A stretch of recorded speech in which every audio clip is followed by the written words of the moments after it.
Welcome to Tossin the Pigskin NFL Draft Edition. I'm your host, Nate Smith. The clock continues to tick, and draft day will be here before we know it. But today, we will be breaking down the running back prospects. We will tell you who to keep your eye on and who might just surprise you. Here we go! I'm joined alongside Jacoby Lev and Nick Aguilera. So guys, let's get right into it. We said we were talking running backs at the opening of the show. Nick, I'll start with you. Of all the running backs in the draft so far, who, besides Saquon Barkley, because I feel like that's obvious, who do you think is the most obvious name to make an immediate impact right off the bat? You know, for me, I think it's Ronald Jones II out of USC. I mean, he had 1,550 yards last year, 119.2 yards per game, 19 touchdowns, 0 fumbles in 13 games, and only 2 fumbles in the last 3 years. He was all Pac-12 first team, and he kind of reminds me of Melvin Gordon, explosive speed and great lateral movement. Yeah, that's a nice pick, honestly. When I was going over this and making my list, he kind of slipped through the cracks for me, but you're right, 0 fumbles, that's an impressive stat, and he had a great career at USC. Jacob, what do we think about running backs? I do agree with you. Ronald Jones is going to be a fantastic NFL player one day. I'm going to go to Sonny Michel here. Okay. I mean, he showed what he could do in that in the championship game and against Oklahoma in the Rose Bowl. He had almost 1,300 yards and 16 touchdowns this past season, and he was splitting carries with Nick Chubb for most of the season too. So that's just got to show you what kind of impact he might have, especially immediately. He could be like an Alvin Kamara kind of piece in a offense for a team this coming year. Yeah, I know we mentioned it at the beginning, but for me, I just don't think anyone, I'm sure you guys agree, Saquon Barkley, obviously the #1 overall running back prospect in this draft, but I think he has an opportunity to come in and have the Ezekiel Elliott effect. I mean, we saw what Ezekiel Elliott could do with his opening season with the Dallas Cowboys, just absolutely tore the league up. And obviously the second year is a bit of a fluke because of the suspension. But I think Barkley, wherever he ends up landing, is going to come in and have a very, very similar effect. I mean, you just take a look at these numbers for a second. 1,271 yards rushing, 18 touchdowns, almost 6 yards per carry. I mean, that's almost unheard of. Now, obviously, there's always a transition between the college defense to the NFL, different speed, all that. But this dude's a freak. He's been returning kicks. He can catch the ball out of the backfield.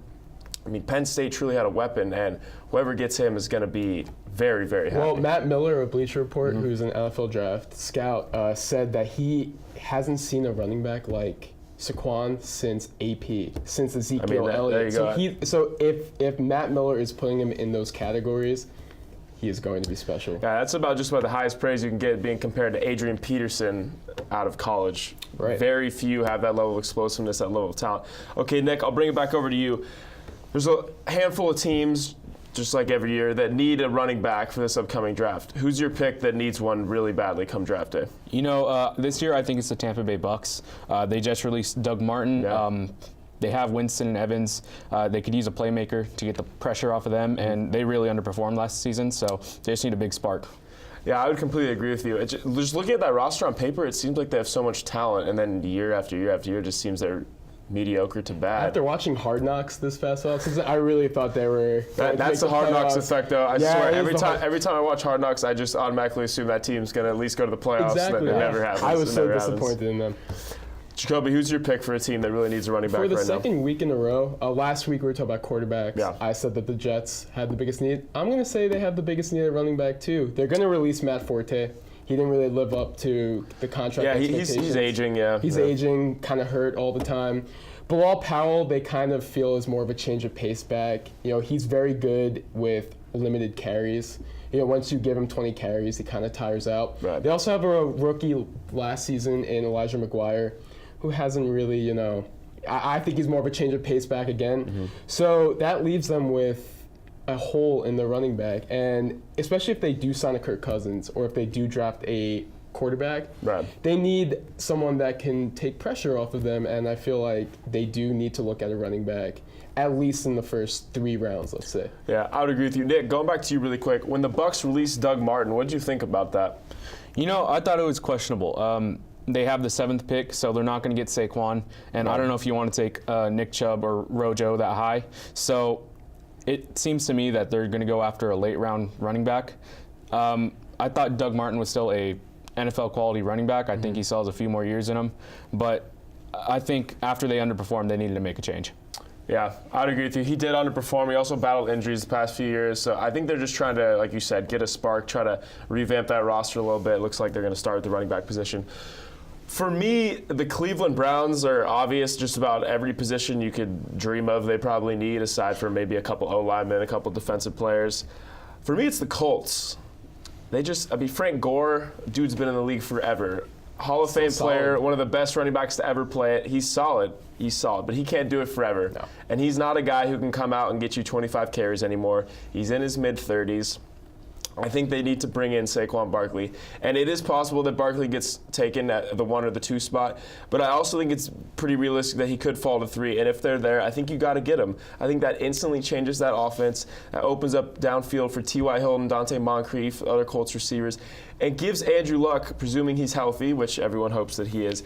Andrew Luck has not ever had a dynamic running back behind him in all his years in the league. And so I think this Colts offense, obviously they have major question marks at the offensive line position. They need to address that as well.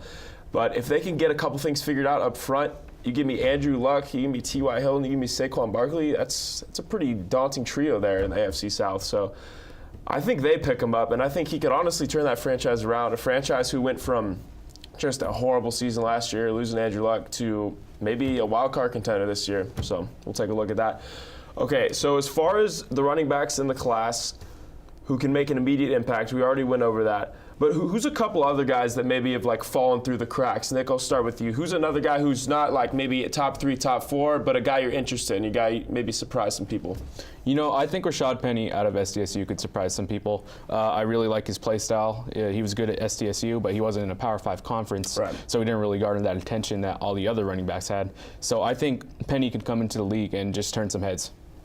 Jacoby? Well, Rashad Penny was a great pick.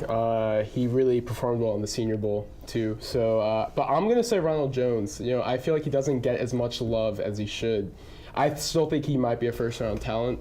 He can, as Nick said, that he had almost 1,600 yards rushing, 19 touchdowns last year for USC. I really do think that he is going to be a do-it-all running back in the next level, and I think, besides Barkley, I really do think he might be the most successful running back. And I'll open this up to both of you guys, but what do we think about Nick Chubb? Do we think he has an impact at the next level, or is he not quite what we're looking for? If you asked me that question 3 years ago, 3 years ago, I would have said yeah, but after, he had a very devastating knee injury. Yeah. I think it was during the Todd Gurley era still. I think it might have been the year after that, right? And after that, he hasn't looked the same. Look, would I take a late flyer on him? Sure, but I wouldn't put my money on him being able to maintain a healthy NFL career. Fair enough. For me, it's got to be Darius Geis. This guy just really interests me. He's got a crazy backstory, grew up in a tough area, all that stuff. This dude runs angry, and I like that. I like that attitude, especially as a running back.